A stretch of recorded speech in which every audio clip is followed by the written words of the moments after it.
Shipwrecks, sunken treasure, unimaginable wealth lost beneath the ocean's surface. Humanity has always been intrigued by the mystique of shipwrecks and the stories that they tell. They often explain, how and why the events of the time played out the way they did. Throughout history, humanity's always been fascinated by shipwrecks, always. Think about it, the Lusitania, the Andrea Doria, the Edmund Fitzgerald, and of course, the Titanic. These are historic shipwrecks that we've all heard of because of their mystique, because of the stories they tell. Single items from these ships can sell for hundreds of thousands of dollars. That's how much interest there is in these things. Dinner menu from Titanic sold for almost $120,000. Here's a watch that belonged to second officer on the Titanic, his personal pocket watch. That sold for $169,000. And the Wallace Hartley violin, the violin from the band leader on the Titanic, it auctioned for more than $1.7 million. These items are just a testament of how much demand there is and how much interest there is in these shipwreck stories. The SS Republic was originally named the SS Tennessee. It was built in Baltimore, Maryland in 1853, used for various trade routes. When Confederate soldiers took up arms against the United States in 1861, this ship, then known as the SS Tennessee, was actually in New Orleans at that time. And this positioning led to Confederate soldiers capturing this historic ship. It was subsequently renamed the CSS Tennessee. So SS stands for steamship, that's a private merchant vessel. CSS stands for Confederate States ship. So they renamed it from SS Tennessee to CSS Tennessee. So just a year later, Union forces reclaimed New Orleans and the ship. The newly named USS Tennessee, United States ship, Tennessee, became the flagship for Union Navy Admiral David Farragut, very famous naval leader, Admiral Farragut.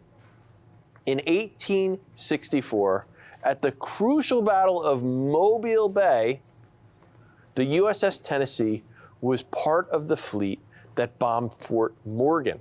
And it was during this battle that Admiral Farragut famously said, "Damn the torpedoes, full speed ahead." After Farragut's success at the Battle of Mobile, the USS Tennessee was commemorated with a new name, the USS Mobile.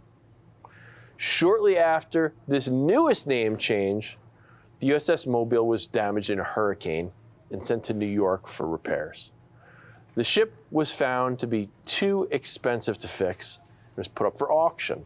A lot of history with this ship here. So the new owners repaired the ship and they ran a trade route from New York to New Orleans under the name SS Republic, the name you see here today, its final name. On only its fifth voyage as the SS Republic, tragedy struck.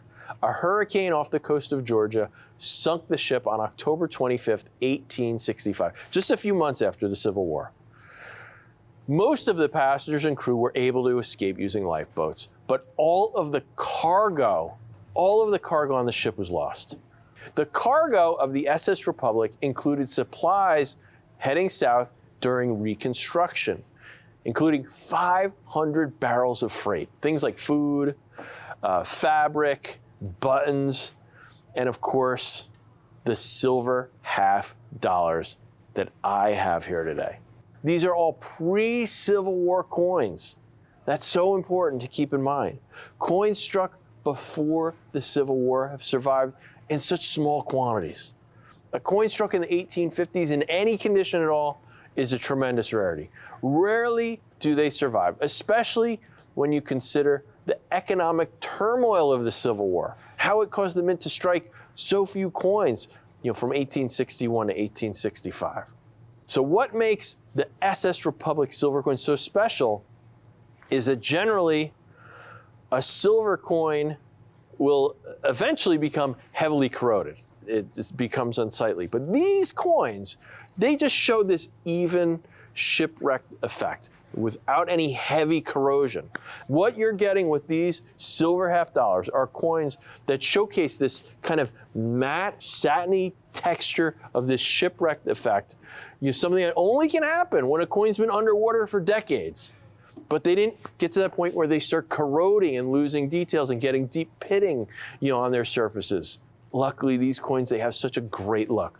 These pre-Civil War, sitting at the bottom of the Atlantic Ocean for almost 150 years, from 1865 to 2003. It is a miracle that these coins have survived.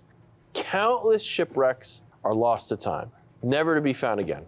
I mean, this is just a perfect storm. The stars were really aligned to be able to find this treasure. With the story of both that New Orleans Mint and the SS Republic continuously switching ownership between the North and the South during the Civil War, I mean, I can't imagine a better pedigree. This is American history here.